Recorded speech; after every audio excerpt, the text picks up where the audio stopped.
യോഗചര്യ എന്നാൽ അകത്തേക്ക് തിരിയുക എന്നതാണ്. തന്നിൽ തന്നെ ആയിത്തീരുക, അതാണ് യോഗ.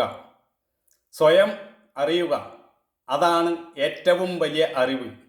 അതിലും വലുതായിട്ടുള്ള അറിവ് മറ്റൊന്നില്ല.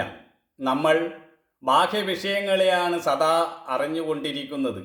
അതിനെ നാനാത്വമായ അറിവ് എന്ന് പറയും.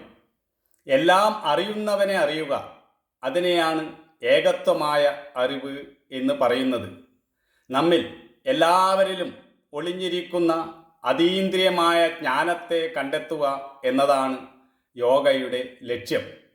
തന്നെ തന്നെ അറിയുന്നതിനെയാണ് ആത്മസാക്ഷാത്കാരം എന്ന് പറയുന്നത്. അതിന് നമ്മൾ സ്വയം പരിവർത്തനപ്പെടേണ്ടതുണ്ട്. നമ്മുടെ വീക്ഷണങ്ങൾ, നമ്മുടെ ജീവിത രീതികൾ, നമ്മുടെ മാനസിക നില, ഇതെല്ലാം തന്നെ ഉടച്ചു വാർക്കേണ്ടതുണ്ട്. വിത്തിൽ ഒളിഞ്ഞിരിക്കുന്ന വൃക്ഷം പോലെ നമ്മിലെല്ലാവരിലും അനന്തമായ കഴിവുകൾ ഒളിഞ്ഞിരിപ്പുണ്ടെന്നാണ് പതഞ്ജല മഹർഷി പറയുന്നത്. അതിനെ കണ്ടെത്തി പുറത്തു കൊണ്ടുവരണമെങ്കിൽ അഭ്യാസം കൂടിയേ തീരൂ. നമ്മെ നാം സ്വയം പുതിയൊരു ശ്രേണിയിലേക്ക് ഉയർത്തണം. അതിനുള്ള ശാസ്ത്രമാണ് അഥവാ അഭ്യാസമാണ് യോഗ.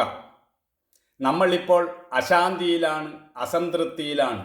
അതിന് കാരണം നമ്മുടെ വ്യവസ്ഥകളില്ലാത്ത മനസ്സ് തന്നെയാണ്. മനസ്സ് അനാവശ്യമായ കാര്യങ്ങളിൽ ഇങ്ങനെ ഓടിക്കൊണ്ടിരിക്കുന്നു.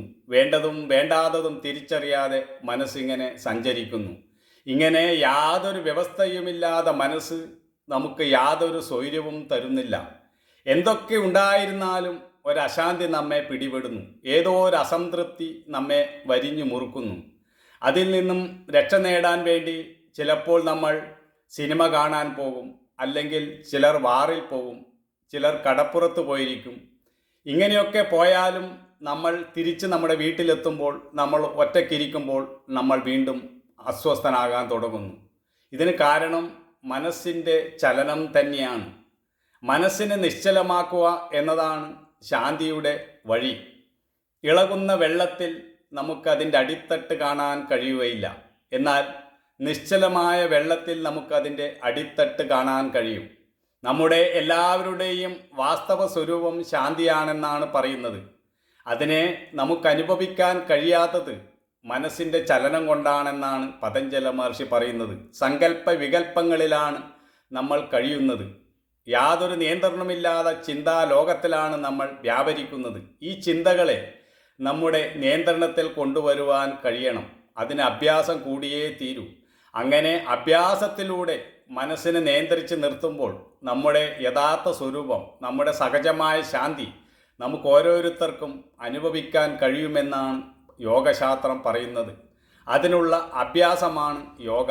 അത് നിത്യവും നിരന്തരവുമായി വിട്ടുവീഴ്ചയില്ലാതെ ചെയ്യുമ്പോൾ അല്പാൽപമായി നമ്മുടെ മനസ്സ് നിയന്ത്രണത്തിൽ വരും. പെട്ടെന്നൊന്നും അത് സാധിച്ചെടുക്കാൻ ആർക്കും കഴിയില്ല. എന്നാൽ അഭ്യാസം കൊണ്ട് അത് സാധിക്കും എന്ന് തന്നെയാണ് ഗീതയിലും പറയുന്നത്. അതുകൊണ്ട് നമ്മൾ നമ്മുടെ ജീവിതത്തിനിടയിൽ, ഈ ഭൗതിക ജീവിതത്തിനിടയിലും അല്പസമയം നമ്മൾ നിശ്ചലമാക്കാൻ, മനസ്സിനെ നിയന്ത്രിച്ച് നിർത്താൻ ശ്രമിക്കണം.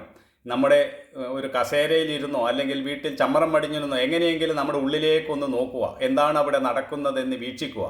അങ്ങനെ വെറുതെ ഒന്ന് കുറേ സമയം ഇരിക്കാൻ എപ്പോഴും ശീലിച്ച് അങ്ങനെ നമുക്ക് മനസ്സിൻ്റെ മുകളിൽ ഒരു നിയന്ത്രണം നേടാൻ കഴിയും. ഇതാണ് യോഗ നമ്മോട് പറയുന്നത്.